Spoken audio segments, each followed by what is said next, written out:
At 9:47 p.m., a surveillance camera on one of the streets in the town of Sim captured a brief moment. A Gazelle van slowed down next to Ksenia Ustyugova as she walked along the sidewalk.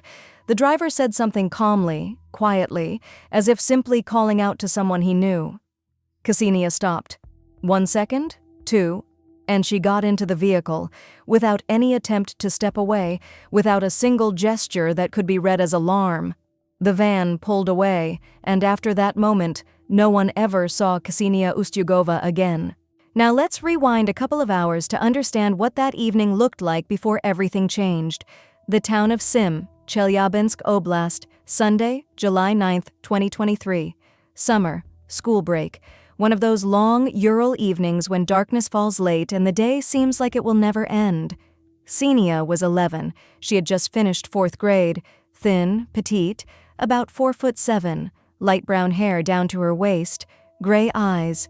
That evening she wore a pink t-shirt, a black skirt, shorts, and black sneakers. She was hanging out with a friend, as usual, near her home at a familiar playground. Around 8:30 p.m., she said goodbye to her. It was literally just a few minutes' walk to her grandmother's house, where Ksenia often spent the night. And so she set off alone, and it was on this short stretch between the playground and her grandmother's house that the van was already waiting for her. As the investigation would later establish, this encounter was no coincidence, but at that moment no one knew. Not the grandmother waiting for her at home, not the parents who would learn about everything only hours later. And this ordinary summer evening in a town where everyone knows everyone would not end the way it should have. To understand why no one in Sim took the situation seriously, you need to understand what kind of place this is. 13,000 people, a small town in the Asha district of Chelyabinsk Oblast, wedged between mountains and a river. One factory, aggregate, one main street, a few schools.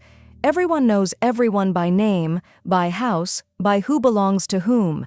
And in places like this, there's a peculiarity that would later prove significant. If you need to go to grandma's, you go yourself. If you need something from the store, you get it yourself. No one walks you there, no one meets you, not because parents don't care, but because everything is in plain sight, and it seems like nothing could possibly happen here. Ksenia grew up in a normal, calm family. Her mother, quiet, level-headed, her older sister worked as a teacher at the local school, an ordinary family like most in Sim. Ksenia often stayed at her grandmother's, closer to school and just more comfortable. By nature, she was a homebody, well-mannered, not the type to seek out adventures. On July 9th, she told her grandmother she was going to hang out with her friend Katya. Nothing unusual. The friends were classmates and saw each other almost every day. They agreed to be back by 9 in the evening. Katya, that same friend Ksenia, said goodbye to around 8:40 at the playground. Katya got a ride home, while Ksenia headed off on foot. She never made it to her grandmother's house. While grandmother waited inside and Katya was already home, Ksenia was getting into that same Gazelle van the camera would later capture. Her phone rang, the line connected, but no one answered. By 9 o'clock, Ksenia wasn't there. At first, it didn't seem serious. Maybe she lost track of time, maybe she forgot. But when half an hour passed and the phone still wasn't being answered, grandmother started calling relatives. Mother, sister.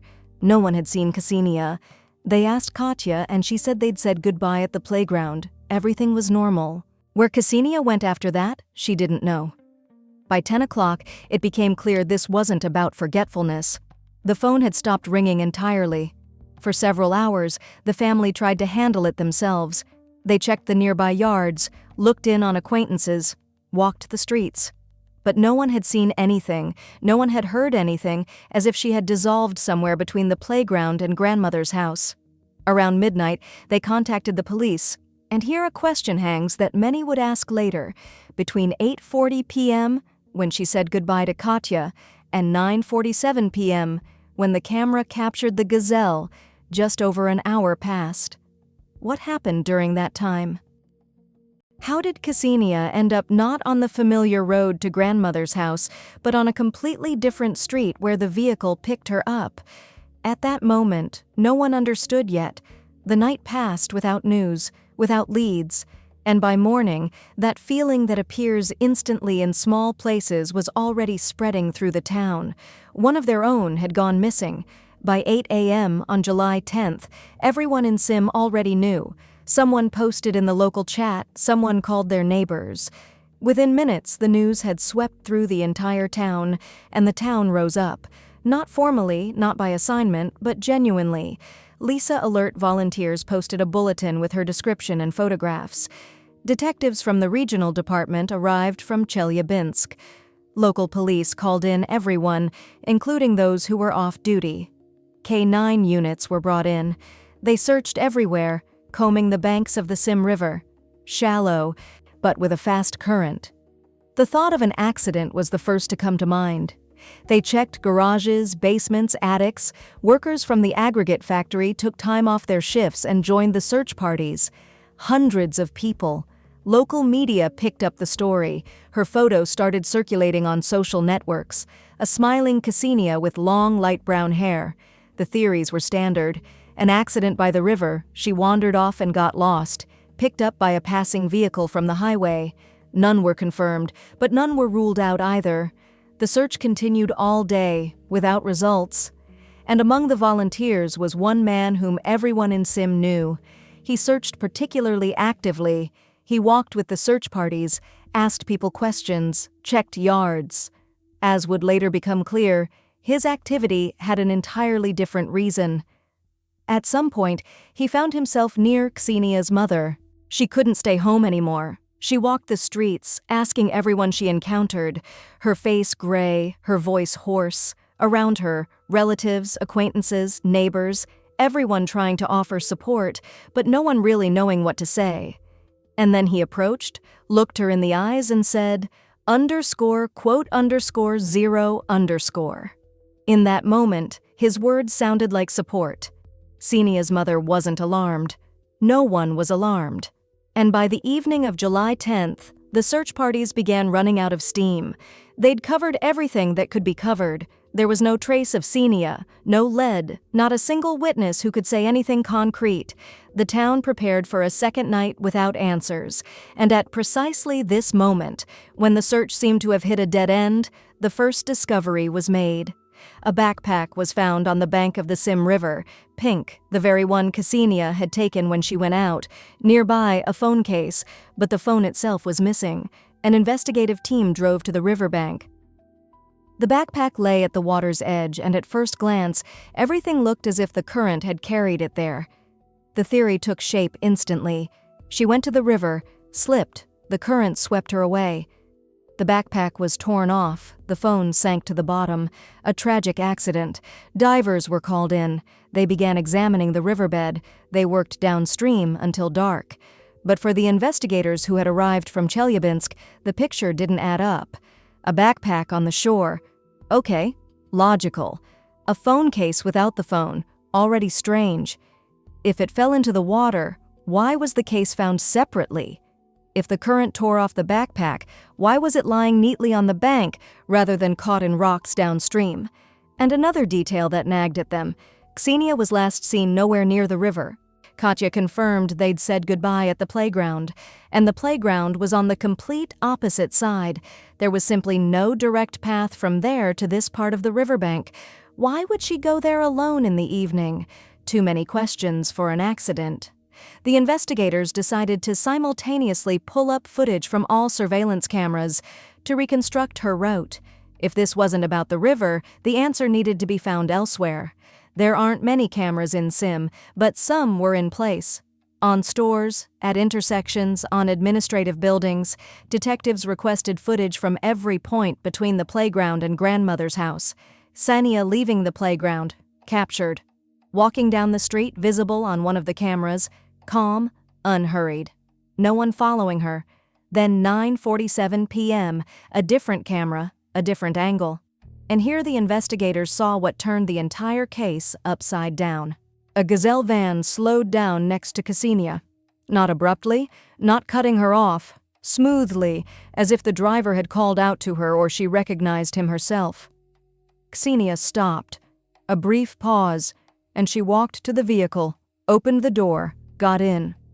Not a second of hesitation, not a step back, not an attempt to look around or call someone. She got in the way you get in with someone you know, and for the investigators, this footage immediately said several things. The first theory, about the river, collapsed completely. Ksenia hadn't gone to the water, she had driven away in a vehicle, which meant the backpack on the riverbank wasn't her doing. Someone had planted it there deliberately to redirect the search toward the river and buy time. Second, this wasn't a random passerby from the highway, not a stranger. And third, the most concrete thing, the camera had captured the Gazelle's license plate, clear, readable, no interference. The plates were run through the database within the hour. And from this moment, the investigation entered an entirely different phase, because the results showed that the owner of this Gazelle was no outsider, no passerby. This was someone everyone in Sim knew, and who at this very time was walking among the search parties, helping to look for the person he himself had taken away. The owner of the Gazelle was found in the database within minutes. A resident of Sim, 36 years old, registered right here. It's one thing to search for an unknown person from a blurry recording, and quite another when you have a specific individual, a specific address, a specific vehicle, and footage showing a missing person getting into that vehicle. Simultaneously, they pulled everything they could: criminal records, registrations, connections. They checked for links to Ksenia's family. Answers came quickly, and with each new detail, the picture grew heavier. The name wasn't yet announced publicly or to the press. Additional forces were brought in from the region. Now investigators had a specific suspect. The investigation already understood. The backpack was planted, and the real trail remained untouched. Detectives decided not to apprehend the suspect immediately. First, establish where he was after 9:47 p.m., what he did that night, where the vehicle was, and whether there were any traces inside. Meanwhile, the suspect remained in Sim the entire time, walking the same streets as the search parties. By the evening of July 10th, Sim looked like a town where something had broken. Search parties were heading home, not because they'd given up, but because it was getting dark, and searching in the dark was pointless. People stood by building entrances, smoking, speaking in hushed voices, everyone discussing the same thing. Ksenia's mother couldn't stop. While others dispersed, she kept walking, knocking on doors, looking into yards, asking the same questions. Have you seen my daughter? Maybe someone noticed. Maybe someone heard about a vehicle. At some point, she reached a brick cottage, one of the most prominent houses in Sim. Solid, well-maintained, the family well off, a farming operation. The owner was that same man who had been on his feet all day alongside the search volunteers. He opened the door, listened, said something reassuring. No, hadn't seen her, didn't know, she'd surely be found. The mother moved on to the next house, the next door. She didn't know that she had been standing just steps away from the person who had last seen her daughter. That this house wasn't just the home of an acquaintance, that behind the calm face and the right words lay an entirely different story. Most likely, he already understood by then that the police had found the camera footage, that the Gazelle had been identified, that the plates had been run or were about to be. But outwardly, nothing. No nervousness, no attempt to flee, no strained voice. He stood at the threshold of his own home and spoke with the mother of the missing girl as if he had nothing to hide. And that same evening, while she continued down the street, detectives made their final decision. No more waiting.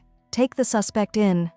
The apprehension was quiet. No sirens, no commotion, no unnecessary attention. In a small town, these things get discussed within an hour, so detectives worked carefully. They pulled up to the house, identified themselves, suggested he come with them. He didn't resist, got into the car, and went. He was brought in. By this point, a serious team was working in Sim. Investigative committee officers, regional department detectives. They started simple. Where were you on the evening of the 9th? What did you do? He remained calm, said yes. He'd seen Ksenia, offered her a ride, but she declined. He dropped her off and drove on. Investigators listened, didn't interrupt, let him finish, and then showed him the camera footage. On the screen, His gazelle, Ksenia approaching, getting in, the door closing, the vehicle driving away. No refusal, no, dropped her off. She got into the vehicle, and after that, she never appeared on any other camera in town. He fell silent. Then he started contradicting himself, changing details. First he said one thing, then another. Said he drove her home, then that he dropped her at the turn, then that he didn't remember exactly where he let her off. Each new version contradicted the previous one. They worked with him all night, hour after hour, question after question. With each round of questioning, the wall grew thinner. The camera doesn't lie. The route doesn't match. Morning, July 11th. He started talking. Yes, he picked up Ksenia. Yes, she got in willingly. She knew him and trusted him. But he didn't take her to grandmother's. He turned toward the forest, toward the road to his parents' farm. A remote spot. Evening. No one around. Investigators documented his statements and took him for an investigative experiment. He showed them the way himself. The turn, the dirt road, the grove. A place he knew by heart because he drove here for work every day. In the bushes by the road they found Ksenia. Nearby, personal belongings with traces. The forensic examination would later confirm, before everything ended, she had been subjected to acts of an intimate nature against her will, then serious physical harm, and finally, multiple stab wounds. During the experiment, he uttered a phrase that was recorded on camera. "I took it and struck several times in the neck area." He said it quietly, almost matter-of-factly, as if describing something that hadn't happened to him. He threw the backpack in the river deliberately so the search would focus on the water. The phone, according to some accounts, he drowned separately. According to others, he threw it away somewhere on the drive back. The calculation was simple. While everyone's looking at the river, no one finds the real location. After the investigative experiment, the information reached the town almost instantly. In the Lisa Alert V contact group, a short message appeared. "Found. She is no longer with us." 2 words, after which Sim froze. And then the town learned the name of the detainee and couldn't believe it. People who had seen him in the search parties, who had stood next to him, who had heard his words of support, they couldn't reconcile it. Many kept saying the same thing. He was searching. He seemed worried. How is this even possible? His name is Dmitry Moiseev, 36 years old, a resident of Sim. The name caused shock because Dmitry Moiseev was Katya's father, that same Katya whom Ksenia had been hanging out with on July 9th. Her best friend, her classmate. Now everything falls into place. That's why Ksenia got into the gazelle without a second's hesitation. That's why there was no step back, no attempt to look around. This was Katya's dad, a person she'd visited, someone she'd seen dozens of times. He had driven Katya home, said to his daughter at the door, _quote_4_. And then he went back for her friend, offered to take her to grandmother's. Of course she agreed. The camera didn't capture a kidnapping. It captured the moment when trust became a trap. Now reconsider everything that came before. The man who searched alongside everyone, that was him. The one who approached Ksenia's mother and said, "She'll come back." That was him. The person who stood at the threshold of the brick cottage looked her in the eyes and spoke the right words. That was him. He knew Ksenia was already gone. He knew where she was, knew what he'd done. For 2 days, next to her mother, looking her in the face, he was searching for the one he himself had hidden. Now the entire evening of July 9th can be reconstructed from Moiseev's perspective. Around 9 o'clock, he got into the gazelle and went to pick up his daughter. He picked up both girls. Katya went inside. The door closed. From that moment, he was alone in the vehicle with Ksenia in the passenger seat. Then the camera at 9:47 p.m., the forest road to the farm. What the investigative experiment documented. After everything, he returned home and changed clothes. His wife Maria came home late from work, around 11 p.m. By the time she returned, Dmitry was already home, calm. But sometime later, Ksenia's mother came by. She had been knocking on doors all along the street. Her daughter hadn't come home. The phone was silent. She reached the Moiseyevs too, asked if they'd seen Ksenia. After all, he'd picked them up that evening. Dmitri responded without panic. Yes, picked them up, drove Katya home, offered to drive Ksenia too. But she refused, said she'd walk, dropped her off and drove away. The mother believed him and left to keep searching. Maria got involved too, ran to call acquaintances, check yards. Later she would recall asking her husband, "How could you leave her? Why didn't you take her all the way?" He couldn't really explain, said something vague, but Maria chalked it up to confusion. The night passed. In the morning, Dmitri left the house as if nothing had happened. For 2 days, he lived in this mode. During the day, searches. In the evening, home, wife, daughter. Maria Moiseyeva learned the truth after his arrest. Until then, she was one of those who had genuinely searched, running through the town, calling acquaintances, worrying for real. Ksenia used to come to our house. She'd play with Katya. The Moiseyev family had recently bought a pool, and the girls would swim together. For Maria, her daughter's friend had gone missing. Maria was angry at her husband for his carelessness. How could he not have taken her all the way? It never occurred to her that it could be anything else. And then they took him for questioning, and he confessed. Maria later told journalists, haltingly, like someone who still couldn't wrap her head around what had happened. She said he'd had 2 bottles of beer and he shouldn't drink at all. He told me he had no idea what he was doing. This phrase, "he shouldn't drink," she said it as if that explained everything, as if behind it was just a temper, a difficult personality, just a habit of losing his head after alcohol. But in reality, behind this "shouldn't" lay much more.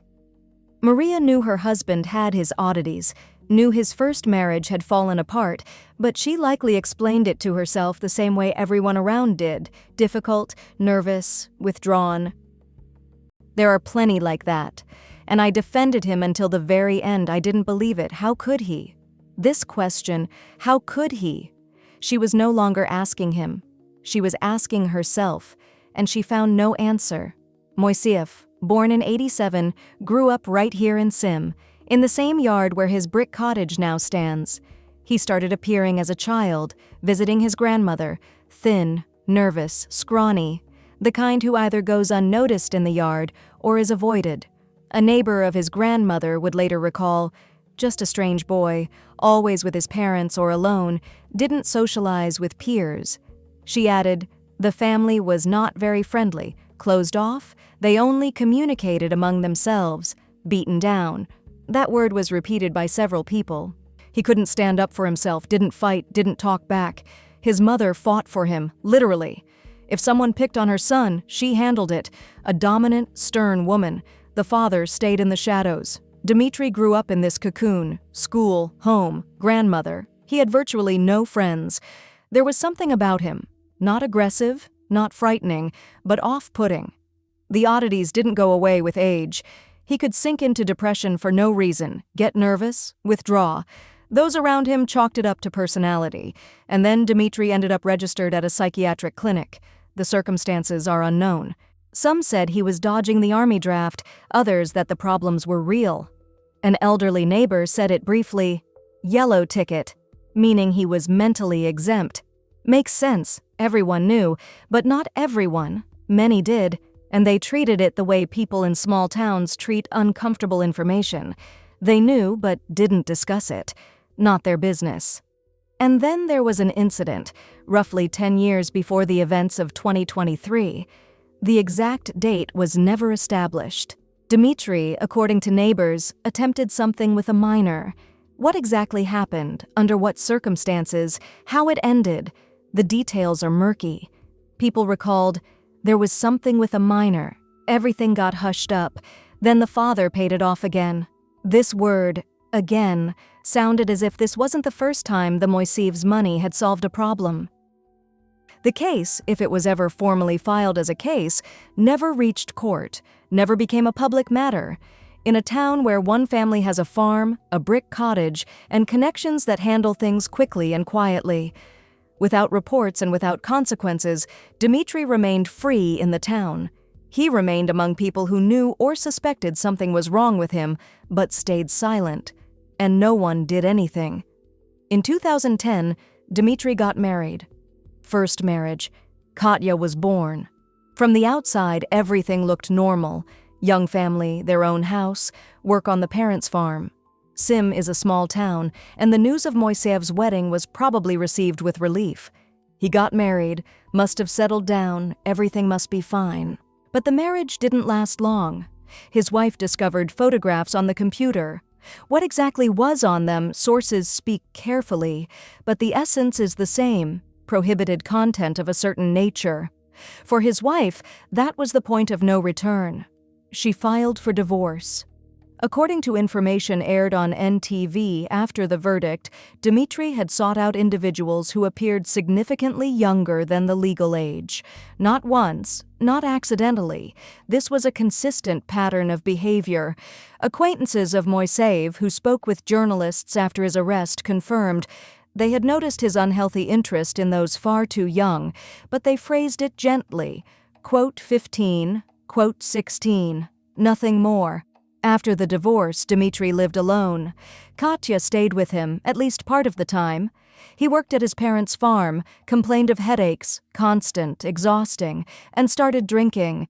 He told acquaintances that alcohol helped relieve the pain and helped him relax, but then he'd add, quote, 17. He said this out loud, not in a whisper, not in a psychiatrist's office, in ordinary conversations. Dark thoughts. People heard and didn't ask what kind. Most likely they guessed and didn't want to know for certain. All of this was background noise. Unpleasant, troubling, but familiar. Dmitry Moiseyev lived in Sim, walked the same streets, worked on the farm, and raised his daughter. And his daughter was friends with Ksenia Ustyugova. Ksenia visited their home. Now, that day. July 9th, he had a headache. As usual, he complained about it constantly. He bought alcohol, drank 2 bottles of beer. For most people, nothing. For him, a trigger. Evening, around 9, Katya is hanging out with Ksenia. He gets in the Gazelle and drives to pick them up, gets his daughter, takes her home, and then drives back for Ksenia. At this moment, they were alone in the vehicle. Him and Ksenia in the passenger seat. He didn't take her to grandmother's. What exactly was happening in his head, he couldn't explain, not to investigators, not later in court. During questioning, he said, quote 19. Most likely that's not entirely true and not entirely false. He was aware enough to distinguish his daughter from her friend, aware enough to choose a remote location, aware enough to later plant the backpack by the river and return home as if nothing had happened. For someone who supposedly didn't understand anything, his actions were far too methodical. After everything, a hole in the ground, an attempt to hide the traces, the weapon. According to some accounts, it was left at the scene. According to others, he threw it away somewhere on the drive back. Then home, change clothes, wait for his wife, go to sleep. And in the morning, go out and start searching. The case was transferred to the Chelyabinsk Regional Court. The investigation took approximately 7 months. The first hearing was on March 6, 2024. All proceedings were closed to the public. Judge Maxim Krebtov presided.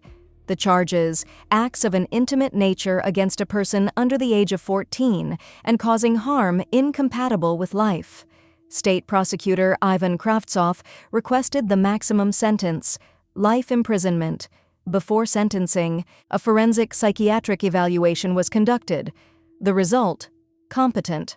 Moiseyev understood what he was doing, controlled his actions, could have stopped, but did not stop. At the same time, the evaluation documented something else: a pathological attraction to individuals significantly below the legal age, confirmed and documented. Registration at a psychiatric facility, the incident from a decade ago, the divorce, the photographs, the _quote_20_, it all formed a single picture long before July 2023. On April 18, 2024, Judge Krebtov read the verdict: 23 years of imprisonment. The first 5 in prison, the remaining 18 in a strict regime penal colony. Not life as the prosecution had requested, but a sentence after which Moiseev will emerge, if he emerges at all, as an elderly man. The court partially granted the civil suit from Ksenia's parents for moral damages, 1 million rubles. The family had requested 3 million for everything that had happened.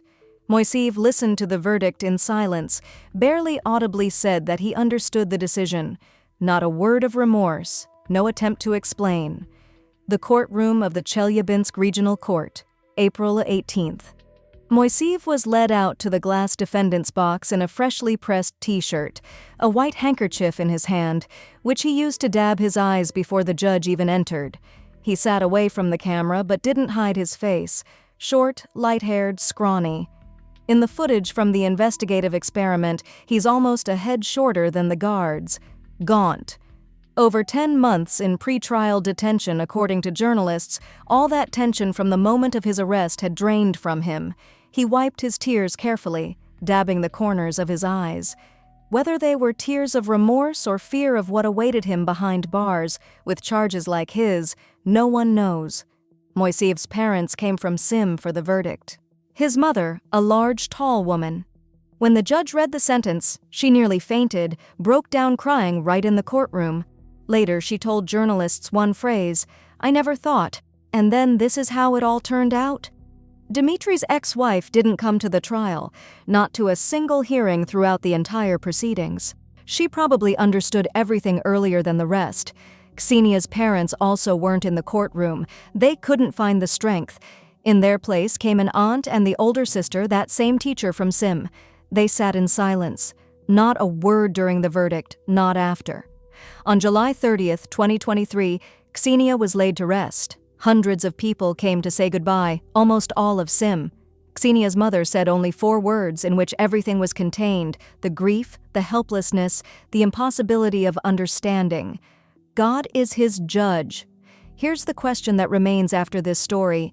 It's not about Moiseev, it's about the silence, about a small town where everyone knew everything, where that incident with the minor was hushed up, where the _23_ was grounds for gossip, not action, where _24_ were spoken aloud, and no one asked follow-up questions. The camera captured 9:47 p.m., not the moment when someone took her, the moment when trust became a trap, and for that trust, the price wasn't paid by the one who trusted, but by those who stayed silent. If you enjoyed this video, please like, subscribe to our channel, and write in the comments what you think about this story. See you next time.